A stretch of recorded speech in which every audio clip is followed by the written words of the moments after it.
Pre మార్కెట్కి సంబంధించిన ప్రధాన అంశాలు చర్చించుకుందాం. ముందుగా మిత్రులందరికీ స్వాగతం. ఈరోజు ఫిబ్రవరి 24వ తారీఖు సోమవారం. ముందుగా ఏడీఆర్ సెంటిమెంట్ ఎలా ఉందనేది ఒకసారి చూద్దాం. HDFC bank, doctor Reddy's labs, Infosys, ICICI bank, Wipro అన్నీ కూడా నెగిటివ్లో క్లోజ్ అవగా విప్రో అయితే 4% పైన నెగిటివ్గా అయితే క్లోజ్ అయింది. మొత్తం మీద ఏడీఆర్స్ నుంచి సిగ్నిఫికెంట్గా నెగిటివ్ సెంటిమెంట్ అనేది కనిపిస్తూ ఉంది. ఇక ఇండియన్ ఇండిసెస్ ఎలా పర్ఫామ్ చేసినాయి అనేది మనం తీసుకున్నట్టయితే నిఫ్టీ, ఆటో, ఫార్మా, ఆఫ్కోర్స్ అక్కడి నుంచి కూడా కమోడిటీస్ దాకా అన్నీ కూడా నెగిటివ్లో క్లోజ్ అవగా మెటల్స్ మాత్రం కొద్దిగా పాజిటివ్లో క్లోజ్ అయినాయి. ఇండియన్ ఇండిసెస్ ఆల్మోస్ట్ 95% నెగిటివ్లో అయితే క్లోజ్ అయినాయి. గ్లోబల్గా మార్కెట్స్ ఎలా ఉన్నాయి అనేది మనం తీసుకున్నట్టయితే యూఎస్కి సంబంధించిన వోల్టాలిటీ అయితే తగ్గుతుందని చెప్పేసి చెప్పుకోవచ్చు. ఏషియా మార్కెట్ జపాన్ నెగిటివ్గా ఉంది, సౌత్ కొరియా నెగిటివ్గా ఉంది, రష్యా నెగిటివ్గా ఉంది. ఇక మిగతా అన్నీ కూడా పాజిటివ్గా అయితే ట్రేడ్ అవుతున్నాయి. ముఖ్యంగా Hong Kong, German, France and Dow Jones industrial average features, London ఇవన్నీ కూడా పాజిటివ్గా అయితే ట్రేడ్ అవుతున్నాయి. గ్లోబల్గా అయితే మనకి కొద్దిగా పాజిటివ్ సెంటిమెంట్ అనేది కనిపిస్తూ ఉంది. ఇక US 30 Dow Jones industrial average companies ఏ విధంగా క్లోజ్ అయినాయి అనేది మనం తీసుకున్నట్టయితే United Health, Intel, Amazon.com top losers లిస్టులోకి వెళ్ళిపోగా Merck and Co, Coca Cola, Procter and Gamble అనేది టాప్ గెయినర్స్ లిస్టులో ఉన్నాయి.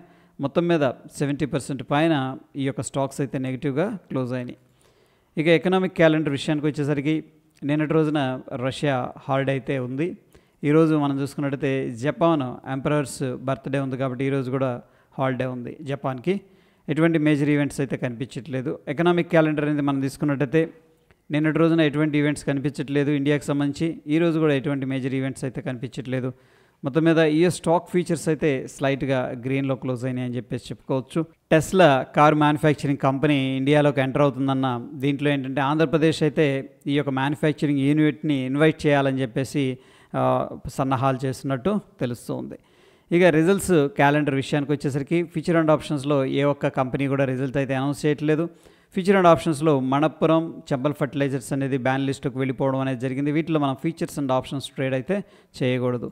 ఇక నిఫ్టీ హీట్ మ్యాప్ అనేది మనం పరిశీలించినట్టయితే Hindalco, HCL tech, Tata steel, SBI life ఈ విధంగా కొన్ని స్టాక్స్ అయితే గ్రీన్లో క్లోజ్ అవగా మహీంద్రా అండ్ మహీంద్రా, టాటా మోటార్స్ అనేది టాప్ లూజర్స్ లిస్టులోకి వెళ్ళిపోయాయి. ముఖ్యంగా మహీంద్రా కంపెనీస్ సంబంధించిన స్టాక్స్ అయితే అండర్ ప్రెషర్లో ఉన్నాయి ఈ టెస్లా కాంపిటీషన్ వల్ల.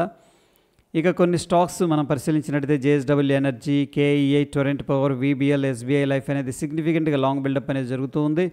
National aluminium, Lodha, RBL bank, పాలీక్యాబ్లో సిగ్నిఫికెంట్గా షార్ట్ కవరింగ్ అనేది జరుగుతూ ఉంది. సైంట్, M&M, డివిస్ ల్యాబ్స్, గ్లెన్మార్క్, లుపిన్లో ఏంటంటే షార్ట్ బిల్డప్ అనేది జరుగుతూ ఉంది. Adani green, Laurus lab, Jubilant food, Exide industries వీటిలో ఏంటంటే లాంగ్ అన్వైండింగ్ అనేది జరుగుతూ ఉన్నట్టు కనిపిస్తుంది. టోటల్గా ప్రైస్ అండ్ ఓపెన్ ఇంట్రెస్ట్ ప్రకారం ఏ విధంగా పొజిషన్స్ ఉన్నాయనేది మనం తీసుకున్నట్టయితే షార్ట్ సైడ్ 50% కనిపిస్తుంది, లాంగ్ సైడ్ 15% కనిపిస్తుంది. సిగ్నిఫికెంట్ లాంగ్ 5% ఉండగా సిగ్నిఫికెంట్ షార్ట్ 29% కనిపిస్తుంది.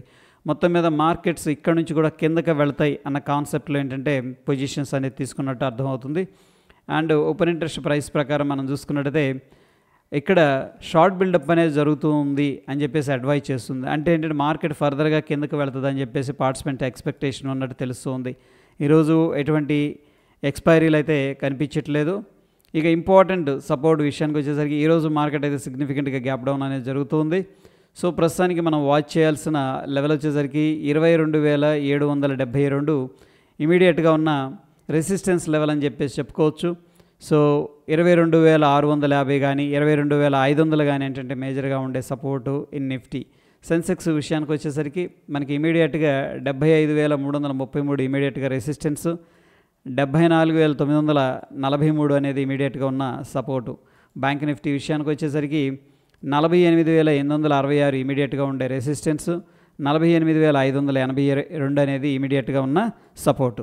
ఇండియా విక్స్ అనేది మనం పరిశీలించినట్టయితే 1% డ్రాప్ అయింది. ఇండియన్ మార్కెట్ స్టేబుల్గా ఉన్నాయని చెప్పేసి అర్థం చేసుకోవచ్చు. ఇక Dow Jones industrial average futures చూడండి, ఒక టైట్ కన్సోలిడేషన్ తీసుకొని ఇది బ్రేక్అవుట్ అనేది డౌన్ సైడ్ జరిగింది. మనం అనుకున్నాం కదా ఇటువంటి ప్యాటర్న్స్ మార్కెట్లో రిపీట్ అవుతూ ఉంటాయి అని చెప్పేసి డౌన్ సైడ్ షార్ట్ ట్రేడ్ అనేది ఒకవేళ ఈ ప్యాటర్న్ కానీ మనం ఫాలో అయినట్టయితే ఇనిషియేట్ చేసుకోవచ్చు. ఇక డాలర్ ఇండెక్స్ అనేది మనం చూసుకున్నట్టయితే సిగ్నిఫికెంట్గా లోవర్ లో అనేది క్రియేట్ చేసుకుంటూ వెళ్తూ ఉంది. ఇండైరెక్ట్గా ఏంటంటే డాలర్ ఇండెక్స్ అనేది మనకి వీక్గా ఉందని చెప్పేసి చెప్పుకోవచ్చు. ఇక నిఫ్టీ ఇంపార్టెంట్ సపోర్ట్ అనుకున్నాం, అయితే ఈరోజు ఆ సపోర్ట్ అనేది బ్రేక్ డౌన్ అయితే జరగబోతూ ఉంది. అండ్ బ్యాంక్ నిఫ్టీ కూడా ఇంపార్టెంట్ సపోర్ట్ దగ్గర అయితే ట్రేడ్ అవుతుంది. 48,800 దగ్గర ప్రాబ్లీ ఆ లెవెల్ కూడా బ్రేక్ డౌన్ జరగడానికి ఆస్కారం ఉంది. గిఫ్ట్ నిఫ్టీ విషయానికి వచ్చేసరికి మన మార్కెట్స్ యాక్చువల్గా 3 గంటల 30 నిమిషాలు క్లోజ్ అవుతాయి కదా. మన మార్కెట్స్ క్లోజ్ అయిన తర్వాత ఏంటంటే 1:30 వరకు మిడ్ నైట్ అనమాట క్లోజ్ అవుతుంది గిఫ్ట్ నిఫ్టీ. సో ఆ రోజు యాక్చువల్గా నెగిటివ్గానే క్లోజ్ అయింది, ఇక్కడ క్లోజ్ అయిందనమాట. బట్ చాలా కిందకు వచ్చి ఎనీహౌ లాస్ట్ మూమెంట్లో రికవరీ అయితే జరిగింది. ఈరోజు విషయానికి వచ్చేసరికి ప్రీవియస్ క్లోజింగ్ ఇది. సో గ్యాప్ డౌన్ అయితే జరిగింది. గ్యాప్ డౌన్ జరిగిన తర్వాత ఏంటంటే మార్కెట్ కొద్దిగా బౌన్స్ అనేది జరుగుతుంది. మనం చూస్తున్న సమయానికి 112 పాయింట్లు అయితే నెగిటివ్గా ట్రేడ్ అవుతుంది.